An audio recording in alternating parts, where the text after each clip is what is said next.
Hola, hermanos y amigos que nos ven que a través de esta red social. Nuevamente mi saludo y el deseo de que el Señor esté bendiciendo su vida, especialmente su salud.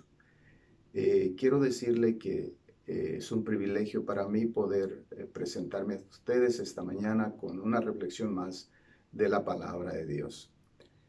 También quiero decirle que esta reflexión es parte de una serie que, como usted quizá ya lo ha notado, el pastor Freddy Contreras y su servidor hemos venido desarrollando durante las últimas semanas acerca de diversos personajes en los evangelios que tuvieron un encuentro cara a cara con Jesús. Y precisamente así se llama la serie, Cara a cara con Jesús. Reflexiones sobre los encuentros que diversos personajes tuvieron cara a cara con Jesús durante su ministerio terrenal acá. Y que debido a ese encuentro personal, ese encuentro cara a cara con Jesús, estas personas nunca más siguieron siendo las mismas. Estamos hablando de personas como oficiales romanos, como fariseos, leprosos, mujeres de mala reputación, sacerdotes judíos, etcétera. Ninguna de estas personas que tuvo un encuentro cara a cara con Jesús continuó siendo la misma. Con algunos el encuentro fue fortuito, fue casual. En algunos otros casos el encuentro fue planeado, como en el caso de Nicodemo, que se propuso venir a encontrarse con Jesús de noche, o el caso de Zaqueo el publicano, que lo planificó muy bien, incluso el lugar desde el cual él se posicionaría para poder ver a Jesús, aunque fuera a distancia. Y en otro caso, como la mujer que fue atrapada en el mismo acto del adulterio. Ella no planificó, ella no pensó tener un encuentro cara a cara con Jesús, sino que fue traída por la fuerza. Otros, en cambio, el encuentro fue fortuito, fue casual. No estaba ese día en su agenda el tener un encuentro cara a cara con Jesús. Simplemente Jesús pasaba por ahí y esta persona se dio cuenta e inesperadamente corrió, salió al encuentro de Jesús para tener su oportunidad. Tal es el caso de la mujer con aquel flujo de sangre que llevaba ya 12 años luchando con él y que había gastado todos sus recursos sin obtener ningún resultado. Pues un día Jesús iba por ahí y ella lo supo y salió arriesgándolo todo, porque siendo una mujer con flujo de sangre inmunda, no debía exponerse a salir. Eh, So pena de ser descubierta y castigada, porque en esa condición ella debería quedarse en casa. O como el caso de aquel leproso que escuchó que Jesús venía y él, sin tampoco medir consecuencias de aislamiento, de distanciamiento social debido a su enfermedad, salió corriendo y se arrojó a los pies de Jesús, suplicándole que lo limpiara. Y Jesús lo hizo y quedó limpio. Ninguna de estas personas, pues he dicho, que tuvo un encuentro, ya fuese casual, planificado o a propósito, con Jesús cara a cara, siguió siendo la misma persona. El día de hoy vamos a continuar con esta serie y la lectura de la palabra ya se hizo esta mañana en el Evangelio de Mateo, el capítulo 8, y no la voy a repetir. Pero quiero comenzar la reflexión del día de hoy haciendo a usted una pregunta. ¿Ha sucedido esto alguna vez que usted tuvo un encuentro con una persona fuera de su tradición religiosa, fuera de su iglesia, fuera de su denominación, que proyectara o expusiera mejor que usted tanto en actitud como en acción, los valores de su propia fe. Piénselo, le vuelvo a hacer la pregunta. ¿Ha sucedido que alguna vez se haya encontrado usted con alguna persona fuera de su tradición religiosa, fuera de su iglesia, de su denominación, que proyectara o expresara mejor que usted, tanto en actitud como en acción, los valores de su propia fe? Quiero decirle que a mí me ha sucedido y me he sentido avergonzado. Y también me ha ayudado a bajarle un poco el volumen a mi orgullo religioso. Sí he conocido personas que no necesariamente han pertenecido a mi iglesia y que han proyectado, que he sido testigo de que proyectan, de que expresan los valores de mi fe de una mejor manera que yo, tanto en sus relaciones de familia, en sus relaciones conyugales, sus relaciones con sus hijos. También mejor proyectan ellos su fe en las cuestiones de relaciones interpersonales, también en el manejo de su tiempo, de sus finanzas, de su carrera, etc. Y debo admitir que lo veo, lo aprecio, a veces me apena, a veces me hace reflexionar, porque sinceramente veo que lo hacen o lo han hecho mejor que yo. Y creo que sobre este tema es que Pablo habla en el capítulo 2 de Romanos, el versículo 15, respecto a los gentiles. Los gentiles, las personas fuera de los pactos y las promesas de Dios. Las personas alejadas de Dios, del Dios de Israel. Pero que sin embargo no eran personas sin religión. Eran personas que practicaban diferentes credos religiosos, diferentes prácticas y rituales religiosos. A esto se refiere el apóstol San Pablo cuando dice, estos muestran que llevan escrito en el corazón lo que la ley demanda. Es decir, estos gentiles, aunque no están incluidos en los pactos y las promesas de Dios a su pueblo, dice el apóstol, muestran, es decir, a través de sus actitudes, a través de sus conductas, muestran como si llevaran escrito el texto sagrado, lo que la ley demanda, escrito en sus corazones. Y eso es de lo que estaba hablando. Que de repente hay personas, y siempre las habrá, fuera de mi fe, fuera de mi tradición religiosa, que proyectarán y expresarán de mejor manera que yo los valores de mi propia fe. Eso observó Pablo con respecto a los gentiles. Y eso es también lo que Jesús miró en aquel centurión que se le acercó para pedirle que fuera a sanar a su siervo que estaba gravemente enfermo. El encuentro cara a cara con Jesús de este oficial romano, de este centurión, es el tema del sermón del día de hoy. Y vamos a reflexionar sobre este encuentro, porque a través de este encuentro con este personaje, el centurión, también nosotros, los judíos en primera instancia de aquel momento y también nosotros el día de hoy, somos traídos a tener un encuentro cara a cara con Jesús.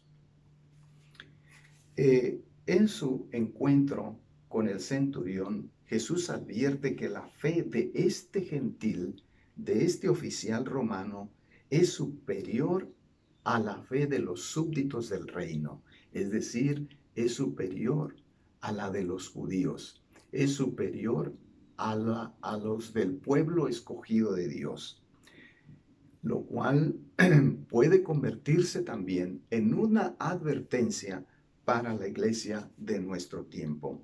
Pero primeramente, ¿quién era este centurión? ¿Quién era el centurión? un oficial romano de alto rango, un centurión, tenía tanto mando táctico como administrativo. Los centuriones constituían la columna vertebral del ejército romano. De modo que esta era una persona de mando, era una persona con autoridad, era un oficial del ejército romano. Y en segundo lugar, este hombre gozaba de un privilegio muy codiciado en ese tiempo. Gozaba del privilegio de la ciudadanía romana. Muchos aspiraban a este privilegio porque traía distinción y muchas prebendas. Era un ciudadano romano, un oficial del ejército de alto rango y un ciudadano romano.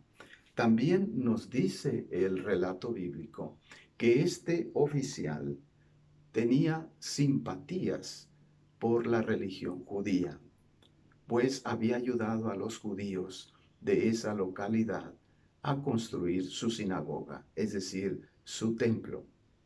Y en el relato de Lucas se nos dice que fue él quien pidió a los líderes judíos de la comunidad que intercedieran por él ante Jesús para que éste sanara a su siervo.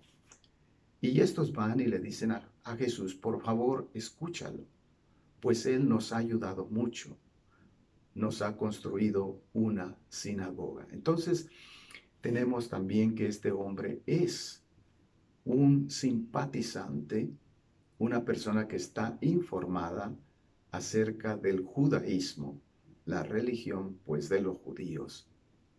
Y hay otro detalle importante acerca que nos arroja luz sobre quién era este personaje, el centurión.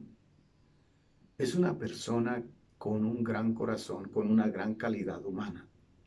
Pues el favor que él manda pedir a Jesús, o que él personalmente va a pedir a Jesús, como lo narra el relato de Mateo capítulo 8, es a favor de su siervo. Hay una gran diferencia en la posición social entre él y su siervo, totalmente opuestas.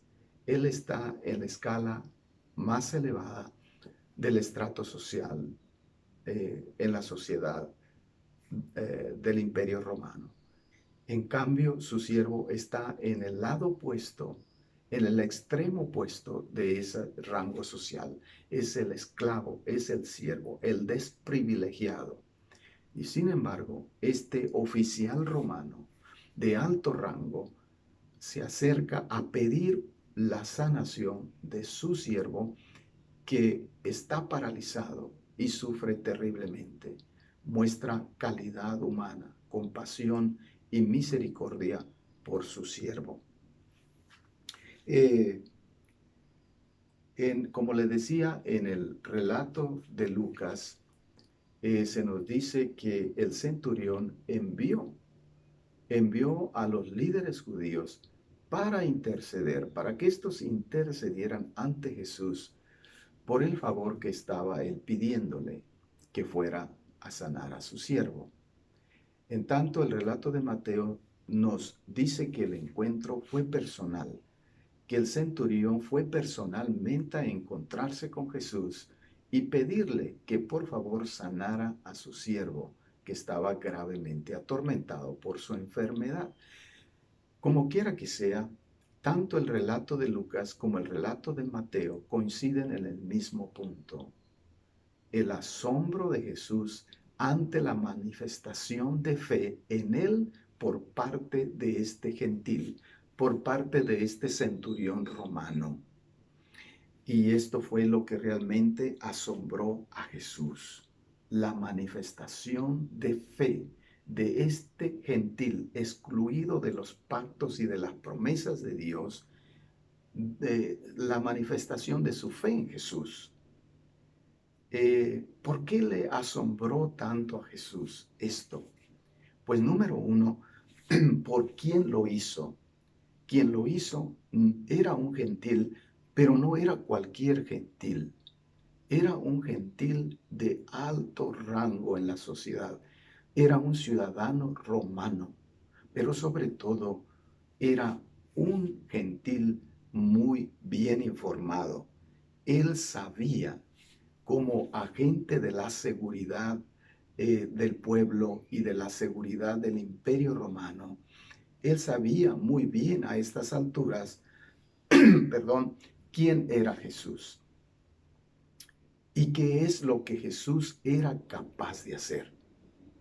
Pues él debía estar vigilante acerca de cualquier levantamiento, acerca de cualquier movimiento, acerca de cualquier situación que se presentara en su región que representara alguna amenaza a la seguridad, no solamente de la región, sino al Imperio Romano.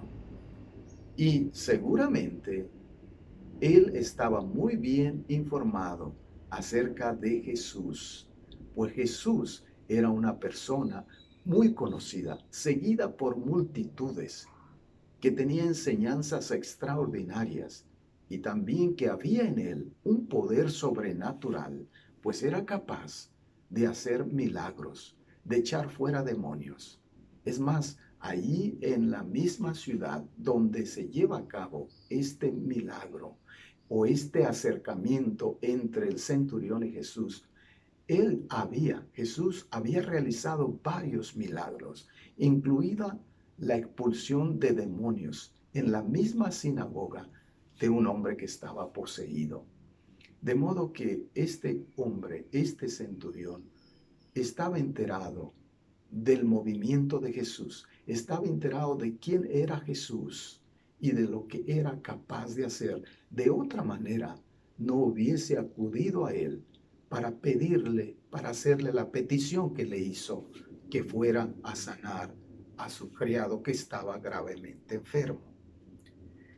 También le asombró la confesión de fe de este centurión en él por la forma en que la declaró, por la forma en la que él se acercó a Jesús, con humildad, con respeto. Cuando él le hace la petición a Jesús, Jesús responde y dice, yo iré y lo sanaré.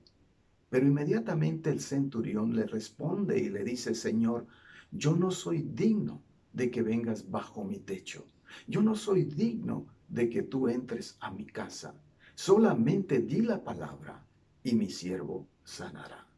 Esto realmente asombró mucho a Jesús, no solamente porque mostró respeto y mostró humildad ante Jesús, sino porque Jesús pudo ver en el centurión algo especial. Pudo ver que él conocía quién era Jesús. Él no solamente estaba tratando de guardar la distancia requerida por la religión judía en cuanto a la interacción entre judíos y gentiles, que ésta estaba limitada en muchos aspectos. Los judíos consideraban a los gentiles inmundos y por lo tanto no deberían interactuar con ellos. No podían entrar a sus hogares, no podían participar de sus comidas. Y por esta razón quizás el centurión, que estaba muy bien informado acerca de estas cosas, le dice a Jesús, yo no soy digno. En otras palabras, yo soy una persona inmunda. Yo no soy una persona digna de recibir, no solamente por razones rituales o de religión, sino por saber quién eres tú. No soy digno de recibirte en mi casa, porque no solamente eres un judío cualquiera, un líder religioso cualquiera, pues este centurión está informado acerca del poder sobrenatural que hay en Jesús. Y eso es precisamente lo que él trata de aclarar enseguida. Cuando dice, porque yo soy hombre bajo autoridad y tengo autoridad sobre soldados y sobre siervos. Y solo basta que yo le diga a aquel soldado, ve y va. O decirle a aquel siervo, ven y él viene. Esto es también lo que asombró grandemente a Jesús acerca de este oficial, que era una persona de alto rango, con mucha autoridad, pero que reconoció a la vez que estaba frente a un hombre, estaba frente a Jesús con una autoridad superior a la de él, con la capacidad de hacer y de comandar y ejecutar órdenes que él no podía ejecutar. Reconociendo esa autoridad, le dice, por lo tanto, no soy digno de que tú vengas bajo mi techo. Y claro, su milagro le fue concedido, su siervo fue sanado. Después de esto, dice el relato que Jesús se volvió a la multitud que le seguía en ese momento. Y entre esa multitud había líderes judíos también de alto rango. Había líderes religiosos. Y les dice, no he encontrado en Israel alguien que tenga tanta fe. O sea, Jesús está diciendo algo parecido a lo que Pablo posteriormente dice en esa cita que hice de Romanos capítulo 2.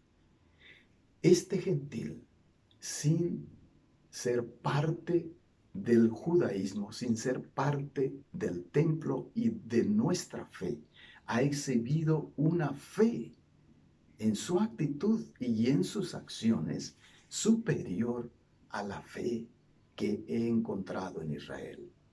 Es más, no he encontrado en Israel, no he encontrado entre el pueblo de Dios una fe tan superior a la de este gentil.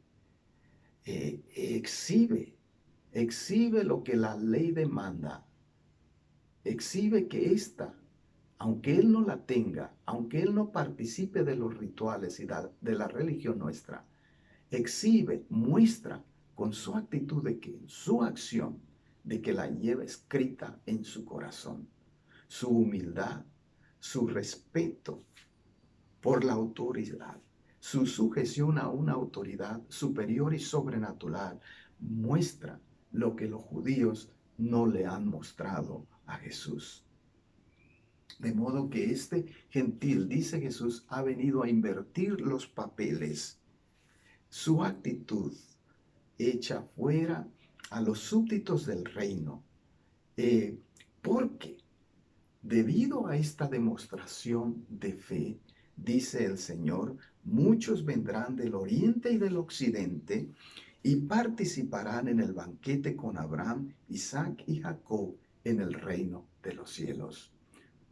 Este es un ejemplo de lo que Jesús habría de decir respecto a los judíos y a los gentiles, donde los primeros, es decir, los elegidos, serían postreros y los postreros llegarían a ser primeros, los postreros siendo los gentiles, los no judíos.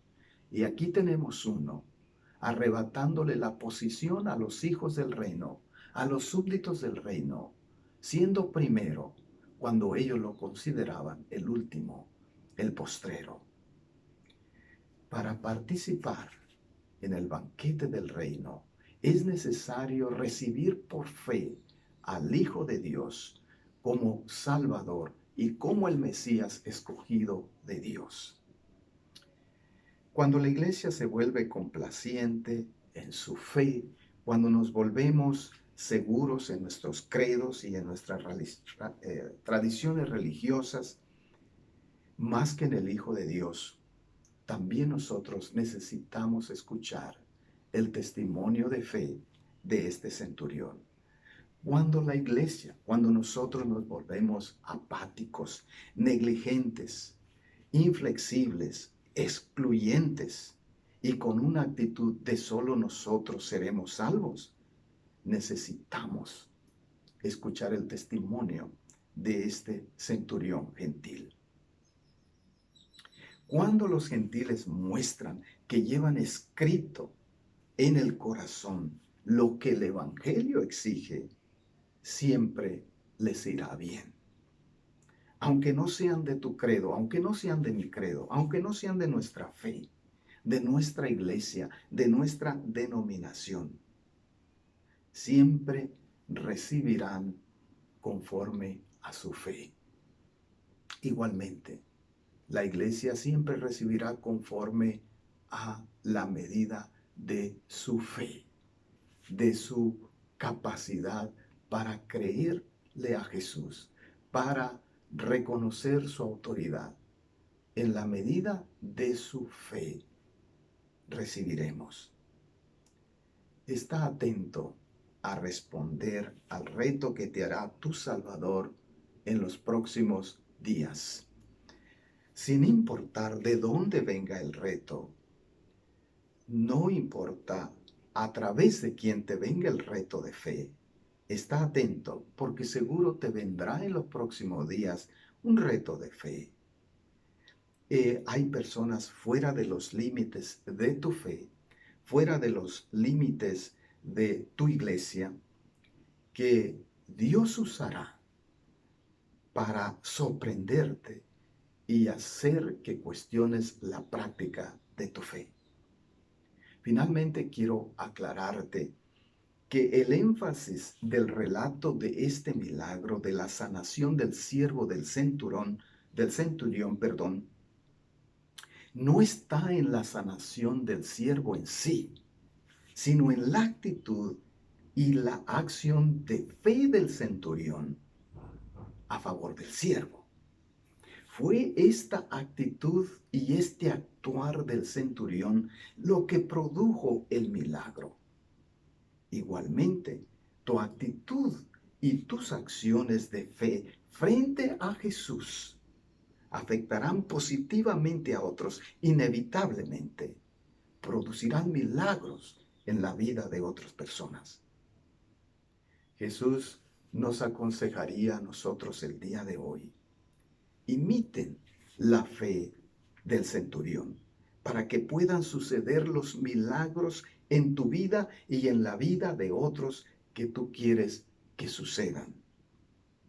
Deja que el gentil te enseñe humildad. Deja que este centurión te enseñe lo que es el reconocimiento a la autoridad de Jesús y también el sentido de indignidad personal frente a la santidad del Hijo de Dios. Sí, siempre habrá personas que proyectarán, que nos servirán de ejemplo de lo que es vivir los valores de nuestra propia fe. Y debemos tener la suficiente humildad para aceptarlo, hacer los correctivos y retomar el camino del testimonio de estas personas. Jesús no tuvo reparos en contrastar la fe desbordante de este centurión con la fe carente de los judíos de su tiempo. Asombremos a Jesús como lo hizo este centurión, proyectando una fe auténtica, una fe que realmente proyecta los valores del reino, la humildad, el respeto, el reconocimiento y también la calidad humana, como lo hizo este centurión a favor de los más desposeídos. Que así sea también en tu vida y que el Señor te bendiga.